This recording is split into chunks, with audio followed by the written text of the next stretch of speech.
Hello, everybody. This is a quick impromptu, well, kind of promptu. It's late, so I don't plan on being up very late here. But yeah, just thought I would um, talk about whatever, see if anybody's watching.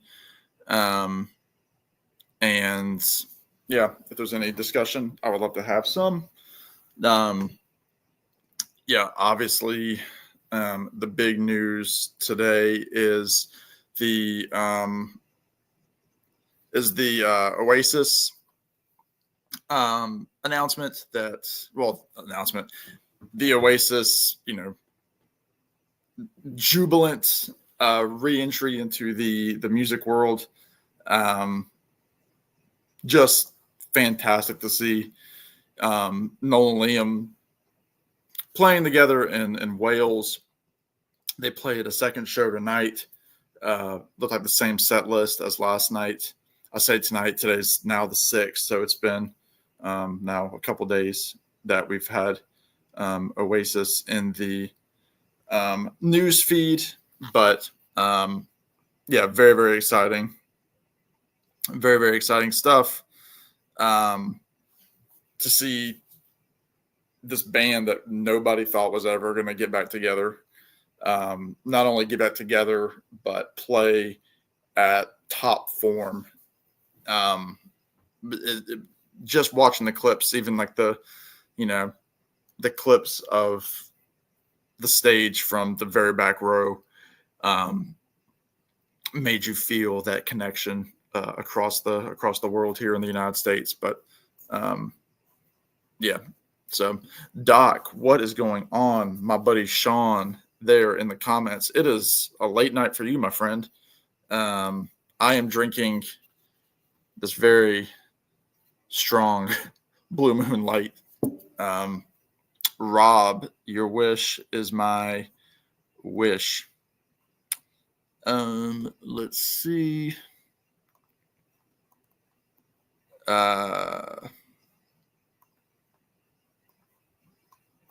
Try that. Trevor, if you want to come up again, you're welcome to. I'm just going to pick up where Alex left off and talk about nonsense. Thank you, Doc. Yes, that is not discrimination right there. A blue moon is indeed a beer. That's true. We have somebody in the back there, but I think everybody knows who it is. It's Rob. How you doing, buddy? Good, man. Yeah, sorry this took a little bit. I had some projects to do, some work related projects that I needed to finish. Oh, good, man. I've just been editing for the last 3 hours. So. Okay. Well, yeah, I don't know how long I'm going to stay on. Maybe close, maybe till about 1 or so. We'll see. Mike, what's going on? And then Doc's got to kiss up a little bit. We're looking at the first place team here, ladies and gentlemen. Wow. Well, I think 3.5 games ahead of the Yankees. That's pretty good compared to other years. We swept the Yankees at home, and we won 7 in a row. Dang. Yeah. We're not planning the parade yet. There's still like 90 games left, so we'll see. Well, speaking of leading parades, it's Trevor. There he is. I don't know what that means, but Trevor, I know Trevor's a few beers in, so he's going to be fun. I too. On screen. On screen, yeah. Yeah. Yeah. Rob, how you doing, man? I'm good, buddy. How about you? Doing all right. Good.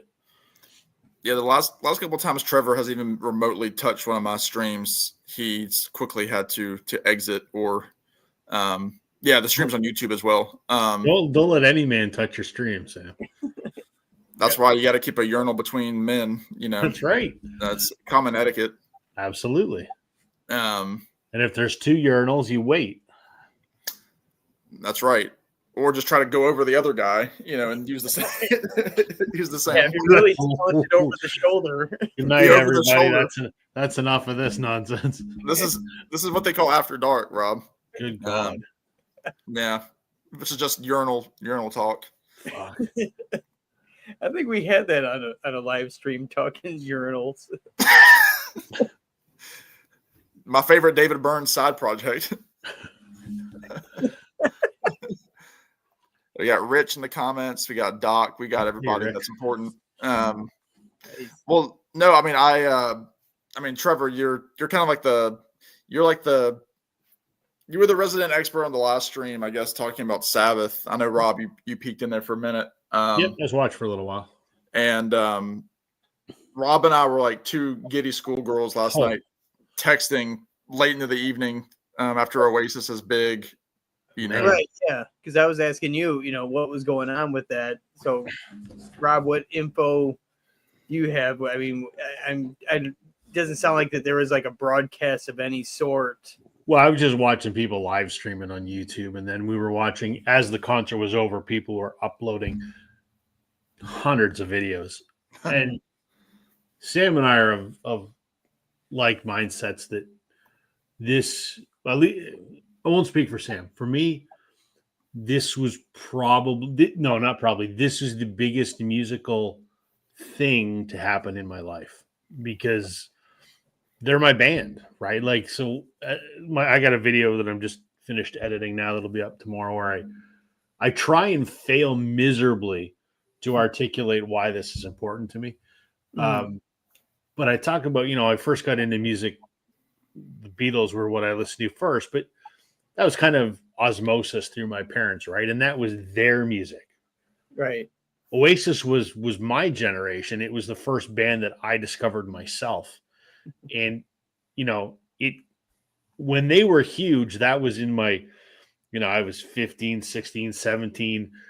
Right. Those are some of the best years of your life, typically, right? So their music is the soundtrack to me becoming a, somewhat functioning member of society. So their music means a hell of a lot to me. And, never thought in a million years that this band I loved for so long would get back together. So the enormity of it is something I still, a few days in, I still can't explain why it's so bloody important to me. Yeah. I mean, everybody, obviously like people are always worried about, shaking the rust off, first night. I mean, any band, any touring band, even people that tour all the time, like the first night of a tour can always be kind of iffy. I think I've been to a couple of shows that were, first night gigs and never really noticed anything out of the ordinary. But when you're Oasis and, both guys are playing their own solo stuff, at a normal touring rate and like at maybe even different arrangements, especially Noel with, High Flying Birds, his solo project, he's doing Oasis songs in the set, not very many anymore.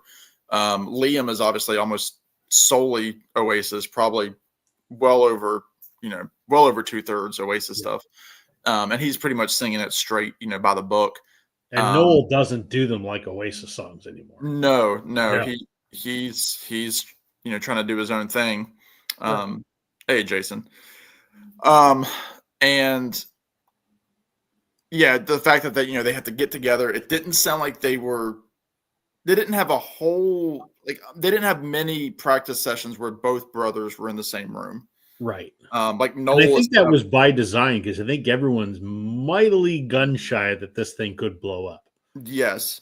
And even like I saw a clip, even Rob, between Alex's stream and this stream, it was like Noel and Liam, they had finally gotten back on the floor and were waving to the guys. Noel was about 20 feet in front of Liam with, his cigarette or whatever. And Liam was with his wife. And like security kind of got between the two.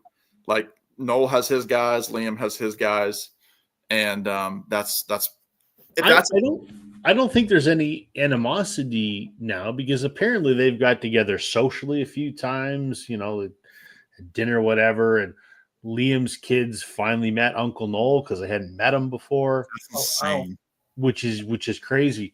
But I think there's so much money on the line that even though they're not fighting and they're getting along, I think that there's a lot of let's keep these guys apart because we got 50 more shows and hundreds of millions of dollars on the line. Right. I mean, that picture, and I put it in my video where they're walking out together, holding each other's hand, and then at the end, they're holding each other's hand, and Noel. There was a picture. I've seen tons of posts of it. It really looked like he was kind of tearing up at the end of the show last night. Like he looked emotional, whether that's this band that is back together, or I got my brother back, or whatever it is. But it certainly seems genuine, I think. Well, he can pay his alimony too. Right. Well, that's the other thing. But I want to think that they got their that it's more than just we got some bills to pay. Let's go make a few $1 million. Like I genuinely want to believe that they're good. Yeah. And everyone's just taking the precautions to make sure they stay good. Right. Yeah. It's just like, kind of get them together when they need to be. Mm-hmm. Because you look at other bands, like apparently like a band like Journey, what's left of them. Yeah. I guess all those guys hate each other, but they still make it out on stage. They all have different buses and whatnot, but I'll play moderator here. Our buddy Doc there is asking a question. I know Rob's answer, but don't look back in anger. Oh, I was thinking it was Half the World Away. That's my second. Okay, both Noel tunes. Obviously for me it would be one of the singles because that's all I really know. And so it's going to be like, lame because it's, a big hit or something, but, something like Wonderwall. Yeah. Nothing wrong with that. I have memories that tie in. So, some bands you're like that. I love the Beatles, and like one of my favorite Beatles songs is Hey Jude. It's like, it's, you're just the casual, like, no, I'm not a casual fan, but I love that song. Right. Oasis, for a while, I really loved the song "She's Electric" from Me too. Glory. It just has a great kind of bouncy, like sunshine pop kind of tune. But of late for me, it has been Half the World Away, which is a B-side, which has taken on a life of its own as like a sing along. Even Noel does it solo, and the crowd sings along just like it would, just like a Wonderwall or Champagne Supernova kind of song. Yep. Which is crazy that a B-side has taken on that form. FEA, if you want to come up and join the party, please do, because I know you had just gotten on the live stream. So hop on. I think he was talking about Don't Look Back in Anger, I think. But yeah, because I'm just trying to picture after seeing, the show, they said, 60,000 people last night, and then they have another 60,000. 74. 74. So, yeah, I'm going to be at MetLife in Jersey, which, it's a football stadium. So it's going to have, 50 or 60. And I'm just imagining, because I've only been to one other show that big, and it was Elton John on his farewell tour in Charlotte at like Panthers Stadium. But I'm just imagining hearing that many people sing, Don't Look Back in Anger with Noel, and it's gonna be a ride. I'm telling you. The only thing about all this, I'm so bummed that I'm not going, and it kills me. But such is life. Yeah. Yeah. And again, like you said, if it ends up being, it's already a lucrative tour, but Sure. If they're able to, not talk to each other much, and do it for the sake of the fans, like I don't see why they wouldn't do 26 or 27, especially if they, they've been promising this album or, definitely a documentary. I mentioned that earlier. Yeah. That's following this tour. And there was pro shot footage last night that came out on the Oasis page. Yeah. So I'm sure that they're filming pieces to put together maybe a live album. It must be. because I mean, I mentioned it. I think it was to you, Rob, earlier when we were chatting. Liam has put out what, 3 live albums in the last 5 years or so. Yeah. With MTV Unplugged, Down by the River Thames. And I think then it was just the 2. It was just the 2, and then a studio. It was he would do a studio album, live album, studio album, live album. Yep. So I don't see any reason why they couldn't, rehash this material out as a live album. And people will buy it. Yeah. And that way they'd have 2 albums. They'd have that album, then they would have a studio album that supposedly is, in the books. I hope. Knock on fake IKEA wood. I hope so. Yeah. Mike's going to Soldier Field. I'm jealous. Very nice. I'm going to keep an eye out, and maybe I can score a ticket somehow. But because how far are you from the venue? 45 minutes.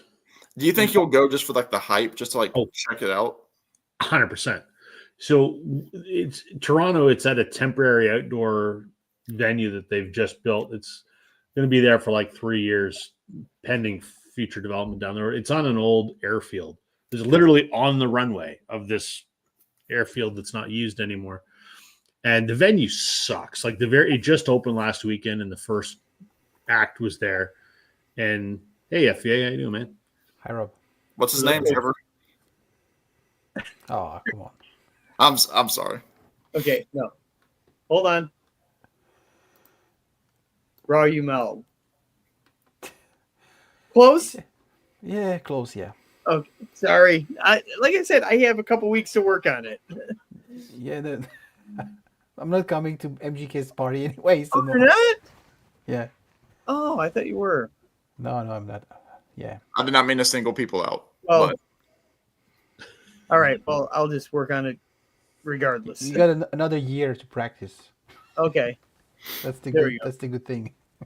Anyway, sorry, Rob. It was on an old airstrip. So yeah, it's on an airfield, and there's streets around it that are very close. You're gonna hear it because it's literally grandstands on a runway. Yeah. So if you're 4 blocks away, you're still gonna hear it. Mm-hmm. So I think I'm just gonna drive around with my windows down and just hear it. I mean, Well, then you should also look at, especially if the show close to it or starts, check on those secondary market. oh, I will. Some people might just be trying to dump them and Yeah. Somebody's date doesn't show up. Yeah. The only shitty thing about it's called Rogers Stadium. It's not even Yeah. a stadium, but the stupid thing about it is they built this on this runway to seat, I think it's 60,000 people or 50,000 people. There's no parking. None. You have to take public transit, which is retarded. That whole town. I mean, it's going to be gridlocked. Yeah. And the other shitty thing about it, from all the reports last weekend with the K-pop concert that was there, the subway station that you have to take the subway. That's the only way to get there. From the subway station exit through the entrance of the park, through the gates to the actual entrance where the seats are, it's like a 35-minute walk. Fucking horse shit is that? No parking. Stupid. Where? Which venue are you talking about? This is Toronto? the Rogers Stadium in Toronto. Oh, yeah. It's the new temporary venue they built. Your neighbor agrees there, Rob. Yes, Toronto's always gridlock. Absolutely. Well, that was how it was. I mean, the worst entering of a concert for me was I saw McCartney in Winston-Salem in North Carolina. I guess going on 3 years ago now. I went with my sister, and the entire city of Winston-Salem was just, I mean, it was miserable to get in and out. And Winston-Salem is not a big city. I mean, it's a college.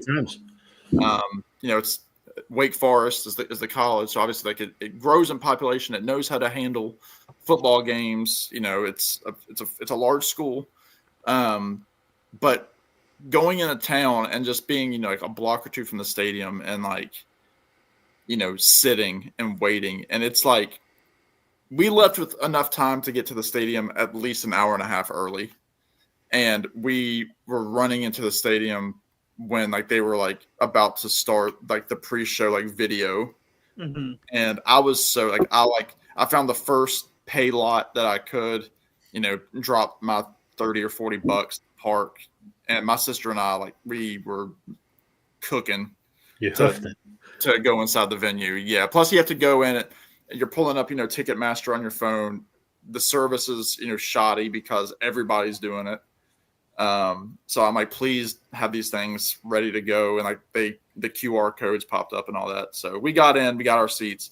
It was fine. We even had a chance to like, peek at the merch stand, but like, just like that gut wrenching, like anxiety of like, we're going to miss the first song. Like it's going to happen.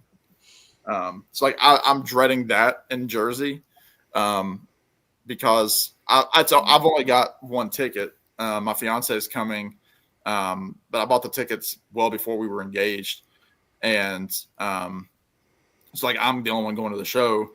So I'm like, if the doors are opening like at 5, like I'm kind of wanting to be there at 5, because it's just gonna be a madhouse. And if I want to even like consider merch, Well, they might do what they did. So in Cardiff, they had a pop-up merch store open like 3 days before the show. A lot of stadium gigs are doing that. Yeah. And my buddy Chris Mann, the Vinyl Man, he went to the pop-up store in Cardiff the day it opened, and he sent me a bunch. And I think I forwarded it to you, Sam. Yeah. Shot some video on that. So if they do the pop-up merch store, I'm going to go. I got to get something. Yeah, I've done the pop-up store thing twice, and that is such the way to go. Yeah. I mean, granted, the first one I did for Metallica last year, I got there at 5 a.m. and waited 5 hours. But, but you're in line with like-minded people, so, you're chit-chatting the whole time. So it makes the time go by. But I would much rather get the stuff at the pop-up store and go home or go back to your hotel, if you're out of town, then be at the venue. And like when I saw AC/DC, there was people waiting there for like an hour and a half, 2 hours in line in the venue. Yeah. It's like, fuck that. It's wasting way too much time. Yeah. Sam, are you going to wear a bucket hat and a parka? Bucket hats. I have to wear an actual bucket on this head. I can't wear bucket hats.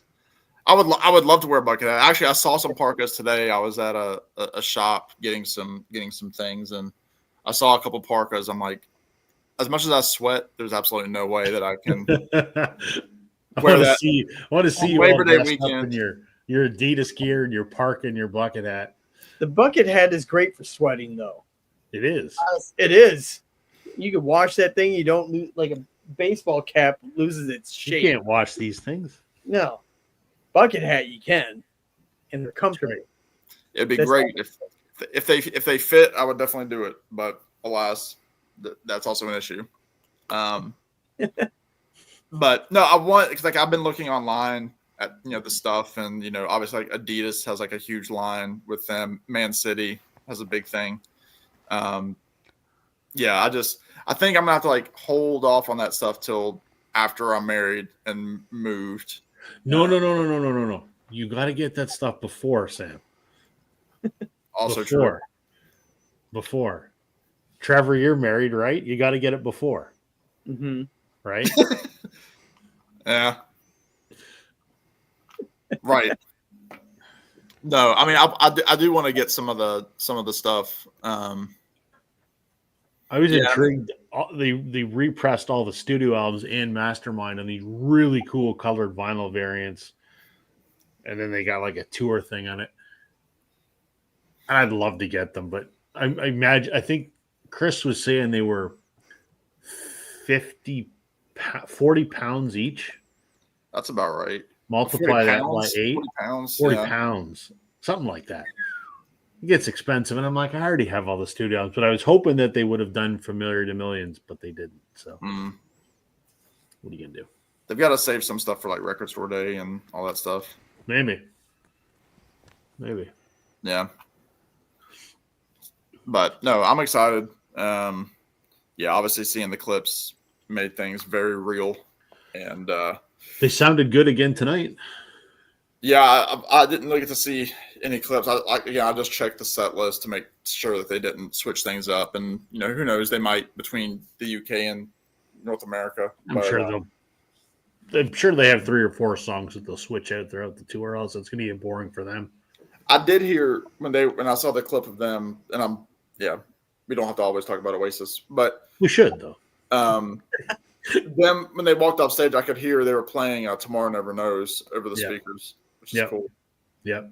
When they started tonight, Noel and Liam walked on stage again, holding each other's hand, and then they bowed to each other before they started playing. I'm like, well, that's nice. It looks like they're getting along. So God, I hope so. I hope the combination of them being sober, which they both are, and 15 years older. I'm hoping that cooler heads prevail throughout the run. Well, because they're what, mid 50s. Yeah. Noel is, Liam's like 51. Yeah. 52. You get to a certain age, you just be like, this is stupid, after a while. But then again, there's certain family members I don't talk to anymore either. But yeah, I have that issue too.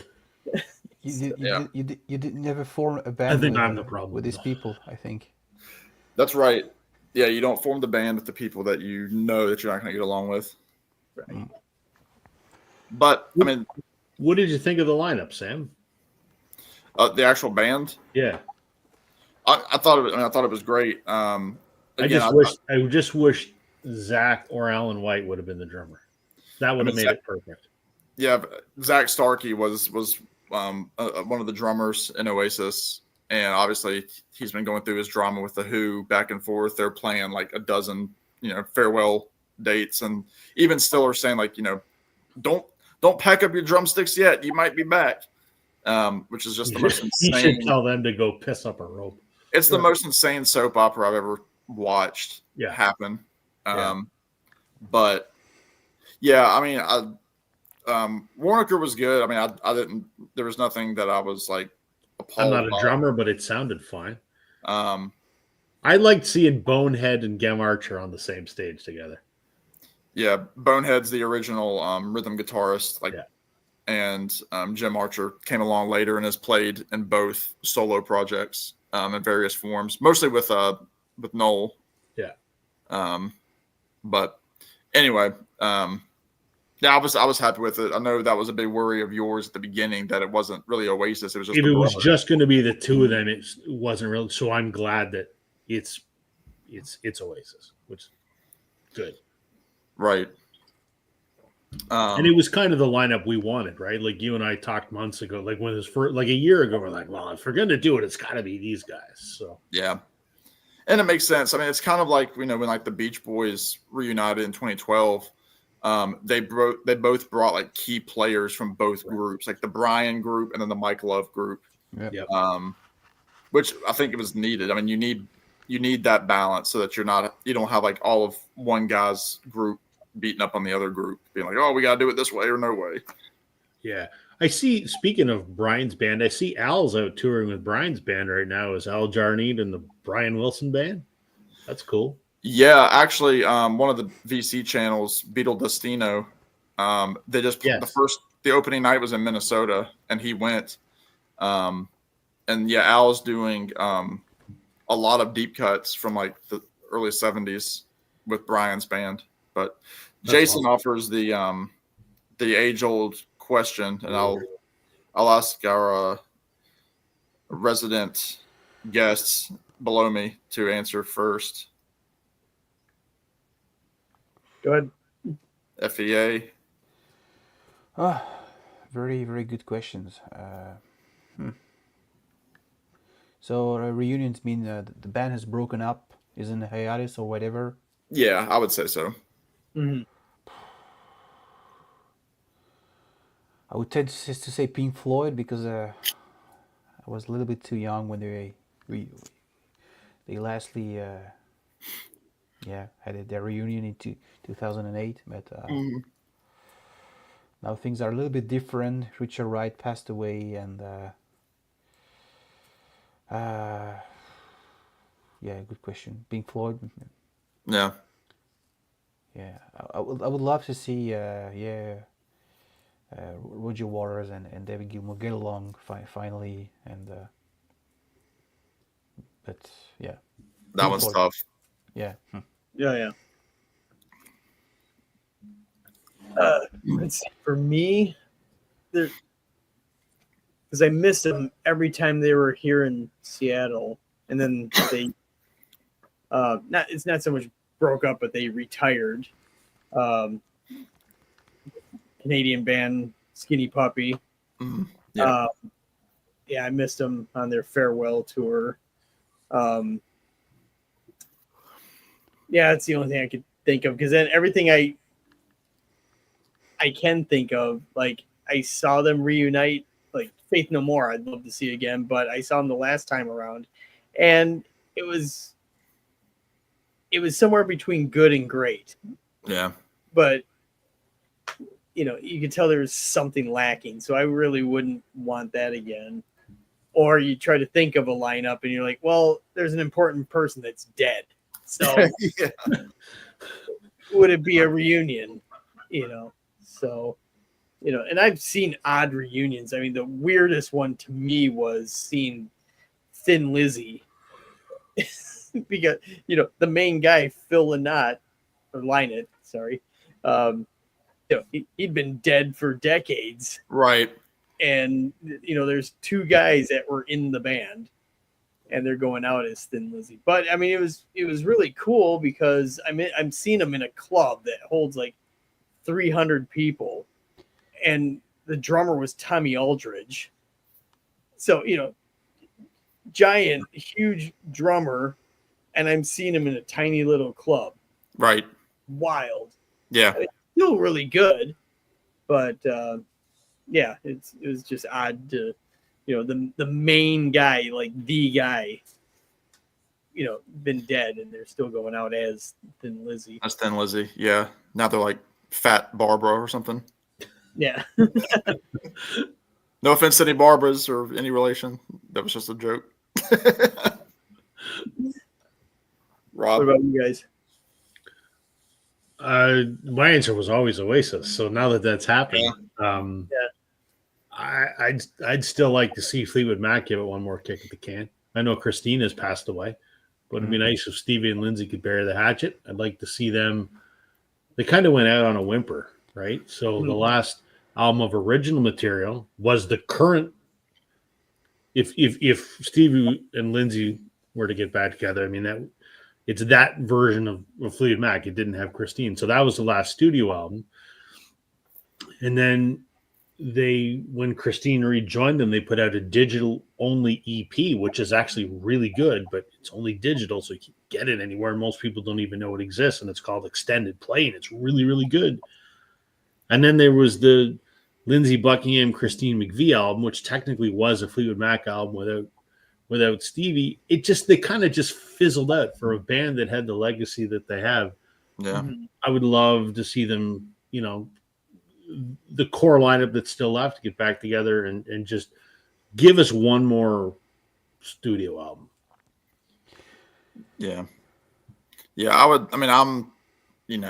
I never thought I would say it, but I would love to see the Heartbreakers do something. Oh yeah, me too. Because all of the original guys are still alive, minus Tom. He's kind of the most important guy, though.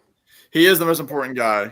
But even because there was such a tight unit as a band, and they've put out so many great records, and Mike Campbell and Ron Blair, the original bassist, put out the Blue Stingrays instrumental surf record with a couple of other guys from Mudcrutch. But it's just a shame that these guys that played for 40 years obviously lost their key member with Petty, but Petty wasn't the one providing the music, like the actual playing. I mean, he was playing rhythm guitar, but they were the guys making the Heartbreakers sound. And the fact that that's been 8 years now since their last show in Hollywood. And there was always talking like, oh, what if they did something with different vocalists? What if Stevie Nicks did something with them? Blah blah blah. But yeah, it would be very sad. But I think they that closure would be great, even though they were able to finish their 40th anniversary tour. It wasn't like he died mid-tour. So I would like for the Heartbreakers to do something, even if it's not a show, like to record something like one song or like an A side and a B side of a single, just to be like, this one's for Tom kind of thing. Mm-hmm. But now, would they go as the Heartbreakers though? I think, I would. They should. Yeah, well, just the because the Heartbreakers. thing is, there was a band called the Heartbreakers. Even Yeah, um, that's true. so that would be well, not that Okay, then what they should go out as they should go out as Tom Petty's Heartbreakers. Yeah, there they you go. could do that. There you go. Yeah.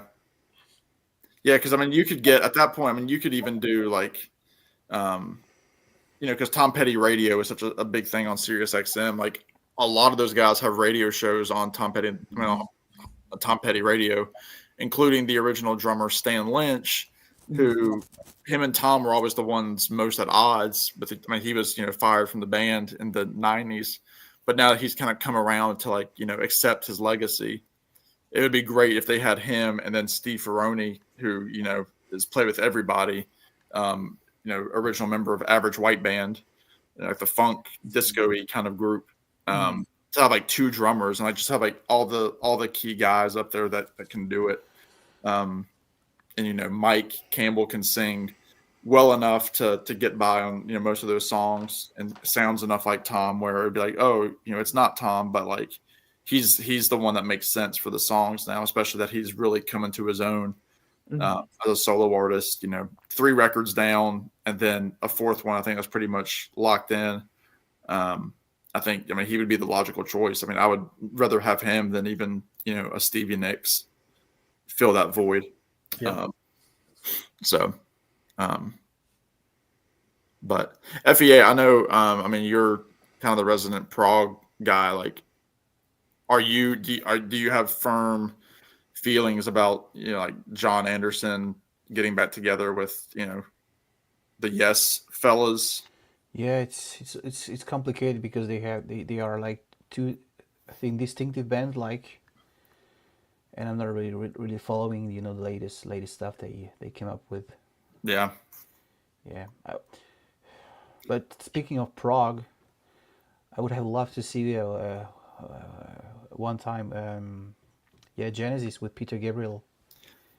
Yeah. They done their farewell tour with Phil Collins, and he was like pretty much As the trio. Yeah. Yeah, as a trio, and he was in the venue actually Peter Gabriel as a not playing on stage but witnessing his friends Yeah. doing. But this Didn't could they have been come close like about 20 years ago?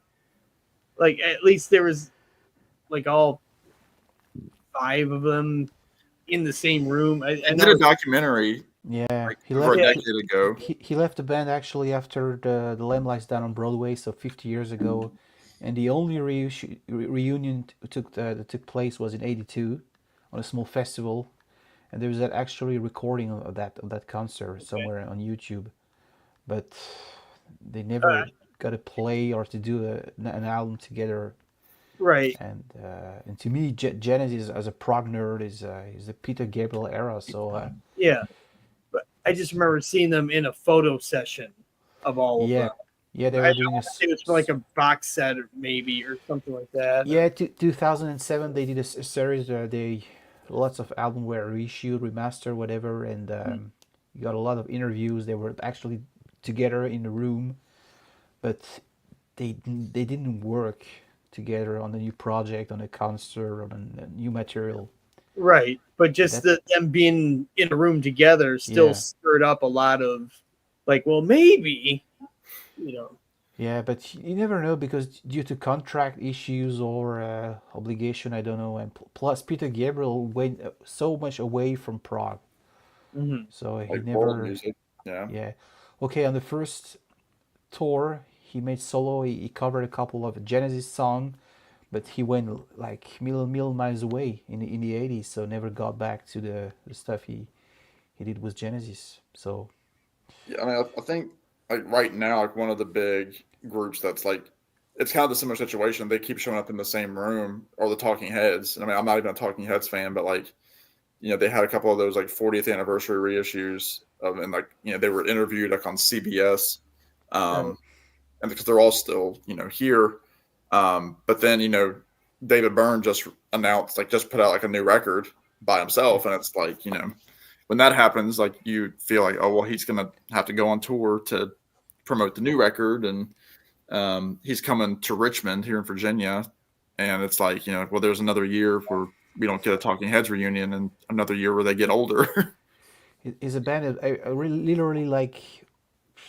It was never something to me like the Talking Heads back in days, and as it happens, last week I found the collaboration he made with Brian Eno, and I realized he made he had composed a couple of soundtracks for movies like Catherine Wheel and The Last Emperor or something, and it's really good. Yeah, and it's really really good. It's really worth the tour. His work, and as I said, I'm not a big Talking Heads fan, but yeah.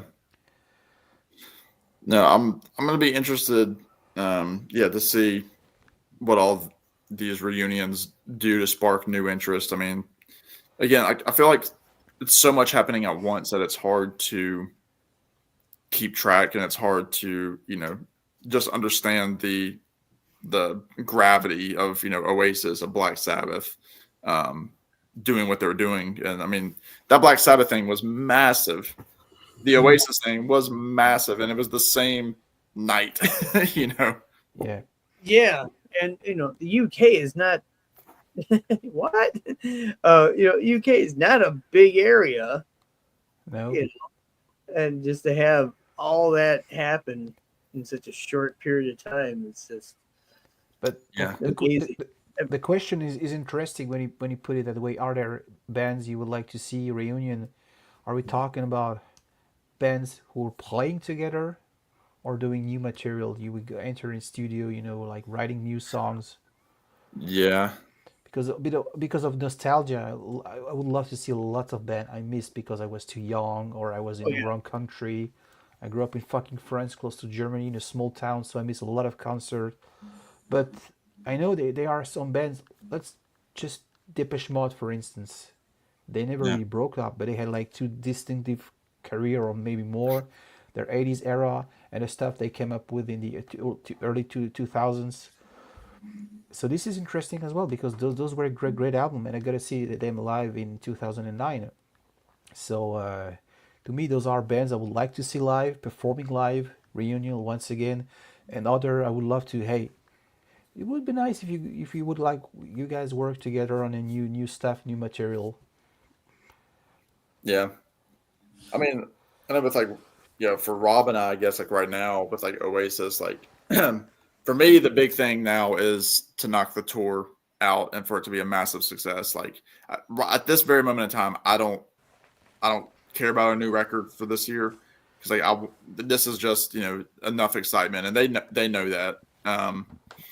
But again, if it's one of those things where they're like, we did this for the fans, we love you, now we're just going to go do our own thing again, I could see that happening too, because that's happened. Could happen. Yep.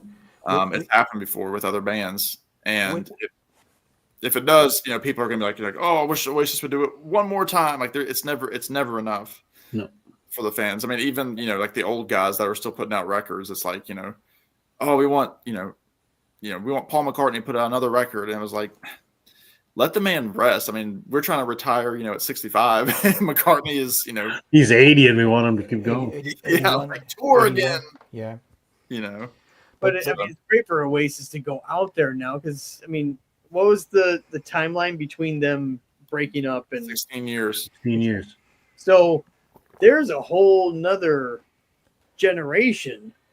Yeah, there's been a lot of that on social media. There's been a lot of people who said, I felt so old when I was watching a clip on YouTube today, and these guys were talking. They were guitar guys. They're talking about how to get that Oasis sound. You need an ES 335, Marshall amp, and certain effects pedals and whatever. And he's talking about how he loves this music because it's what he grew up with when his parents were listening to it. And I thought, Mm-hmm. Jesus fucking Christ, I'm old because I'm as old as this dude's parents. Because I grew up listening to this. Like I was a teenager back then. Yeah. But I digress. There's a new generation listening to it because their parents listened to it like my parents listened to the Beatles, and that's how I got into the Beatles. So it's a generational thing. And I've seen a lot of social media clips today. Parents have taken their, 20-year-old kids or their 15-year-old kids to go see these two shows, and that's awesome. Well, last year I took my daughter to Metallica, and also on the bill the first night Pantera, and whereas Metallica's always been there, but Pantera kind of fizzled out around 2000, 2001. So there's a good 20, almost 25 years gap. And I see these young kids listening to this stuff, come into the show. It's like, we never got to see him. Granted, again, two main guys are no longer with us in this band. But at least they get to experience the music. I'm still iffy on them just calling themselves Pantera. But yeah, I'm telling my daughter as we're watching, because Metallica had this big circular stage in the middle with a giant hole in the middle where people were standing in. And during Pantera, I was telling her, it's like, the amount of people that are in there, which was a few hundred. It's like my first time seeing these guys, there were less people than that was in that thing. Because when I saw them, giant club held 1,500 people. There were 75 people the first time I saw Pantera. No one knew who they were at the time. Right. I have a question for Sam. When the movie Bohemian Rhapsody came out, and a whole new generation of young people rediscovered Queen and they bought a new album. What's your take on Bob Dylan? The latest movie. Do you see or do you witness a younger generation who have really discovered these artists and are like, hey, we are like buying Bob Dylan records? What's your take? What's your feeling about what happened? I didn't see a lot. I mean, I was like that soundtrack I saw in record stores, kind of like the Dylan section. Sometimes it would be in the soundtrack section because it was, the cover of the vinyl record was meant to look like Bob Dylan in like 1963. And like I remember like kind of like troll things online of like people being like Chalamet is a million times better as an artist than Dylan. It was just stuff like that. So I mean, obviously, like I think like I remember seeing like some of course, because he's half French. Right, exactly. Yeah, and he can actually sing. Okay. Sorry, Sam. I had to get that dig in there. I'm sorry. But I mean, like I remember my sister, for example. My sister loves music. She's 29, so she's 2 years younger than I am. And I remember she didn't see it in theater. She just saw it on streaming a few months ago, and she texted me and she's like, I would love to watch this with you so that I can ask you questions. Like we can pause it. Like she could like ask me questions about like what's real, what's kind of fudge together. And we haven't done it yet, but like that stuff like that is neat because she's curious. Would she have watched that movie if it was, a really ugly guy? I don't know. Chalamet got a lot of, people in because of, who he is and his reputation. But, I remember somebody who was, a lot younger, she was going to see it because it was Chalamet, and she couldn't stand Dylan, but she was going because it was Chalamet. And they're going to listen to like the 18 songs that are on the soundtrack, and that's probably like the depth that they'll go into Dylan because they have Chalamet singing, "Blowing in the Wind," and to them, he's the hot guy with the harmonica singing these songs, and like he can sing too. So there's some of that, which obviously kind of ticks me off, but you're going to get that with movies. I mean, that's the nature of the beast. But it's still a gateway. it's still a gateway. Yeah, even if that's the end of the line right there, if that soundtrack is where they stop, then they at least know those Or songs. if they might like, okay, I like this. What's the next step? Yeah, Where do I go from here? And obviously, a catalog like that is extremely intimidating. yeah, but then again, most kids they're streaming anyhow, so it's makes it easier for them to dip their toes into it. Yeah.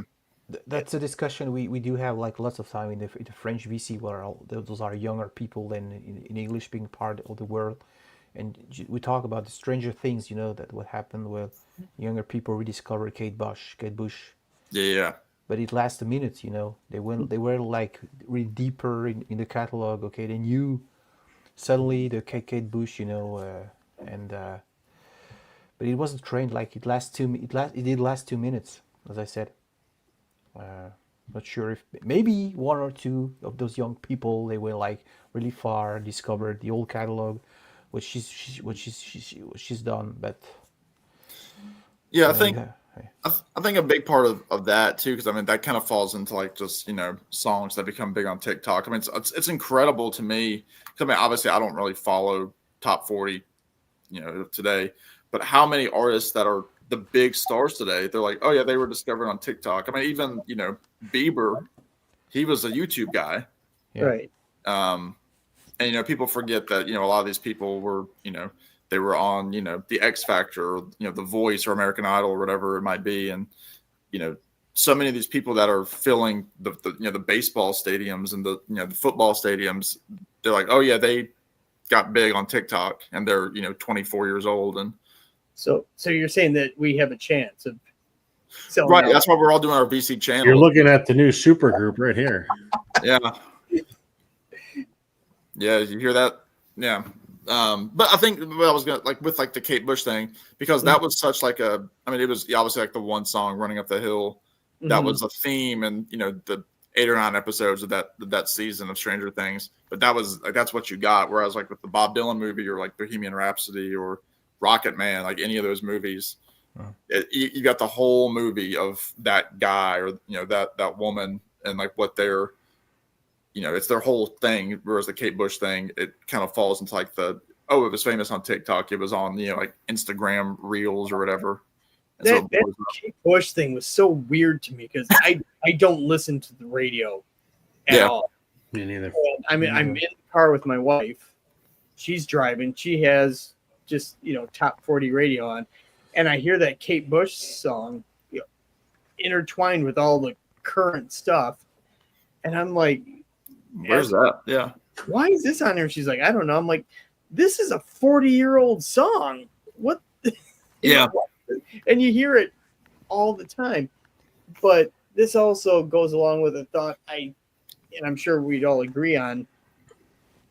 I don't know what it is about from like certain artists from like the late 60s going and having careers throughout, today, the longevity of it. Rob, obviously you're the big Beatles guy. So let's just look at McCartney. McCartney solo. So that's what, 70? Yeah. Solo? 70. Yeah, the first album. So that's 55 years old. If he were to play tomorrow and you got 4 generations coming to that show actively, not because the kid is being dragged, they're going because they know the stuff. Now think about let's just say they're a 15-year-old kid going to that. When you were 15, were you going to listen to something that's 55 years old?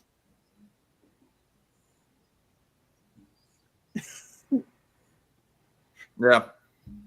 Some, yeah. Okay. Like what would be 50 when you were Let me just figure. I was trying to do. I suck at math. So 15. I get the point you're trying to make. It's like for me, I mentioned this to one of my cousins the other day. Like for me, being born in the 90s, like you think about people today, like 25-year-old music was like Backstreet Boys now. Mm-hmm. And like for me, 25-year-old music was, Pet Sounds. It just shows like how quickly like time, like you think like, oh, that's the oldies. But for me, it's the same as like a kid being born today listening to music from 2000. Well, that's Like- the funny thing, right? Is kids today call what I listened to in the 90s oldies. Yeah. And you go, Yeah. shit, man. It's like how Nirvana did that showing up happen? on classic rock stations. Right, exactly. Soundgarden or whoever. Classic rock station. I was about to say it's something really interesting when it emerged in 1980 something.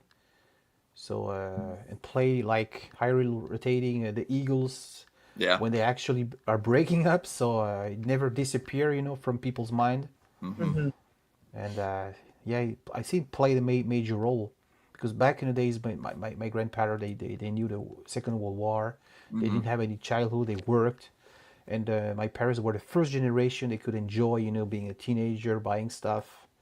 So it was like a American graffiti way of things. So they wanted that to tell the newer generation, we had a great generation. So this is why classic rock radio station emerged, and we still know about Led Zeppelin, The Who, even now 2025. Yeah. So it's like nostalgia, or it's like see the things with through a rose tinted glass, Yeah. and it's. I mean, unique. it is funny to think because, like, yeah, I mean, obviously, like in my coming of age into music, like let's like 8th grade, the classic rock stations were playing music that it was less than 20 years old. I mean, we were listening to like late 80s music, which is like Bon Jovi and stuff like that, and it's like that was already considered classic rock on the classic rock stations, and now I mean that's been 15, 16, 17 years ago now.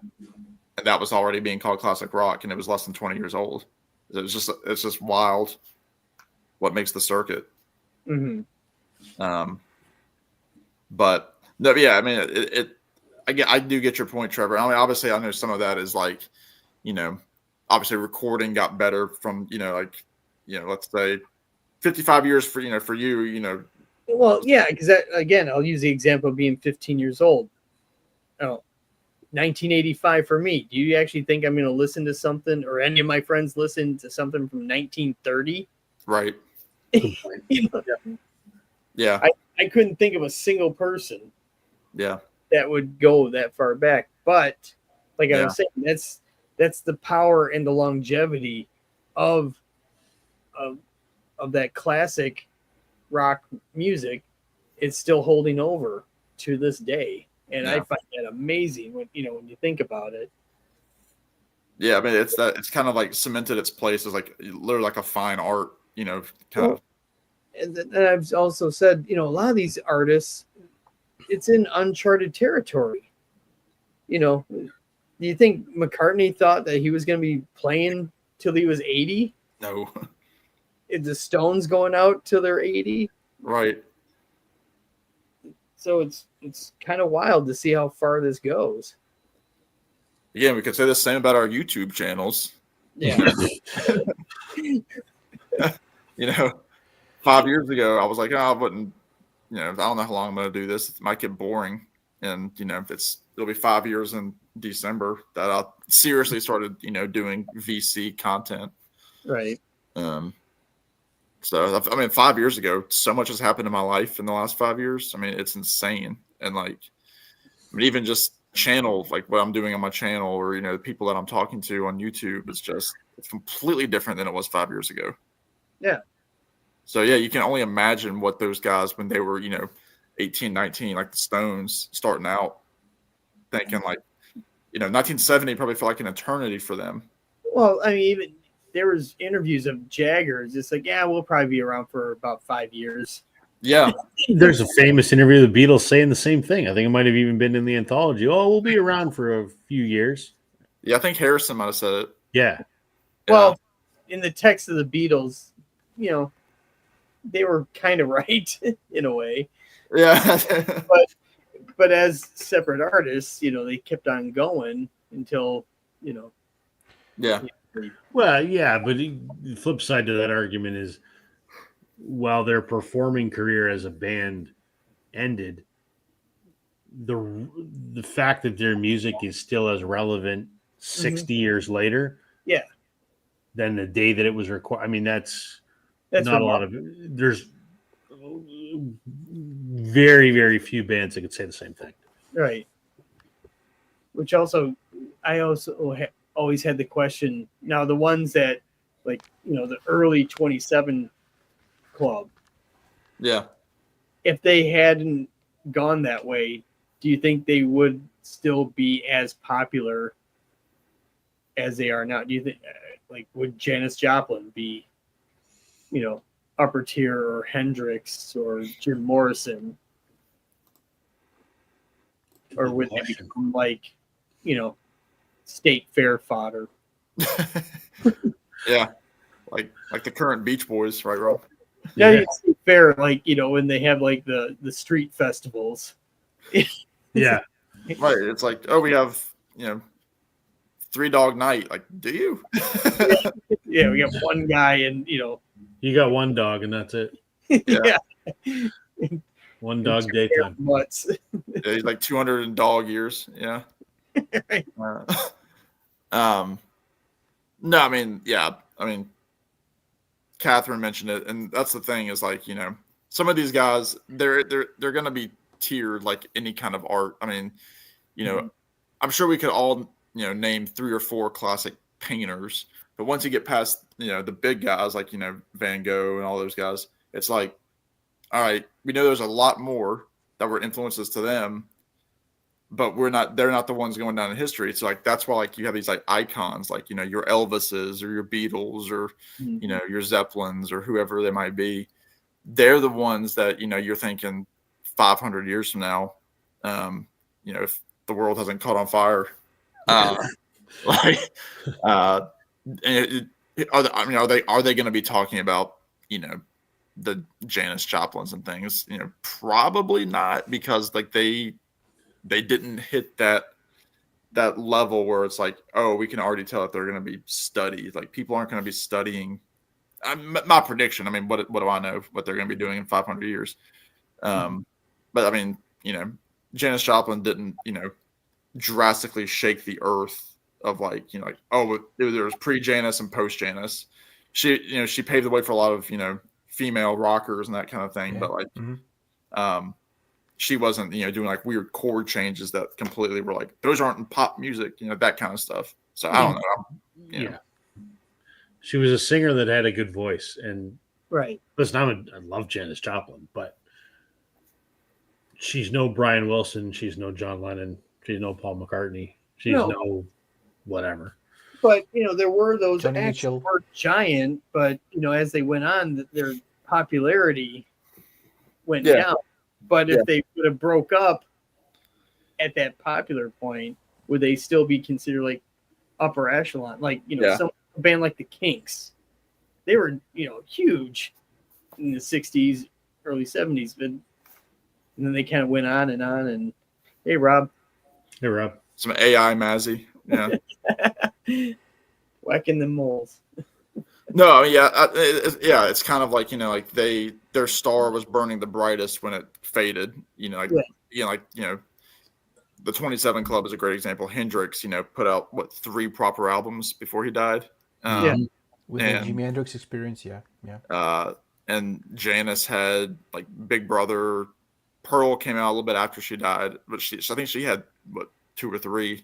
It wasn't a lot. But the same with actors. Like James Dean, he's always thrown up there with like the icons, and he made 3 movies, and it was because he was such a up and comer, and then just gone. He stayed there, right? So I have a mixed feeling about that, because I'm very thankful. Like, I was born in '86 in France, and I could discover the music of this era, of this generation, because there were still rock critics around talking about the Beatles, talking about Led Zeppelin. But now we have like the benefit of the hindsight, and when I see in France in television, they are still the same rock critic. They are still there, still talking about over and over the same band. which is fine for the younger generation. They have a chance to discover, but there were so many other stuff, so many underrated or obscure, and with the VC we tend to talk a lot about that. Mhm. So is it something good? Is it something too much exposure? Overrated. That's a word we use in the VC as well. So I think the marketing played a role. I think the Mhm. fact that we still talk and hear about Led Zeppelin, The Who, and Pink Yeah. Floyd bands well alive. I have all the records in my Kallax units. No worries. But there is not only those bands. They were not only. You cannot really summarize the '70s naming 3 bands, 10 musicians. Hmm. Sorry, maybe No, I I mean some raised of a the little hell. no, I mean it's a good point because I mean like the band that people like to joke on, sorry Trevor, is Kiss. I mean like that was like the big thing. It was like they started in the glam New York clubs, Yeah. right? And they were drawing from all this influence, T-Rex and people like that. Yeah. And then they were like, ooh, let me put this ad out. We'll do anything for rock and roll, and like that's how they kind of got their core group and did the makeup and the leather and the heels and everything, and they became what they are now, which is a brand. I mean, it is, and they wanted it to be a brand.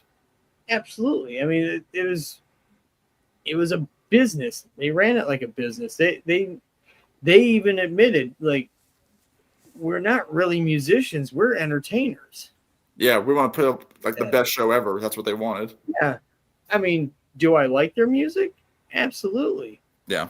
And you don't have to apologize for making, like fun of. They're one of my favorite bands, and I rip on them all the time.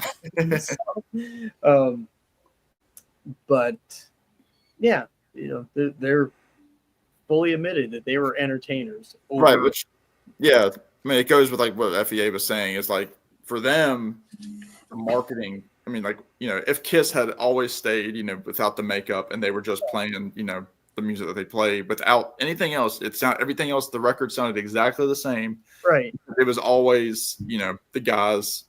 They just had, long hair, and Yeah. I mean, If more than likely, it probably would have went nowhere.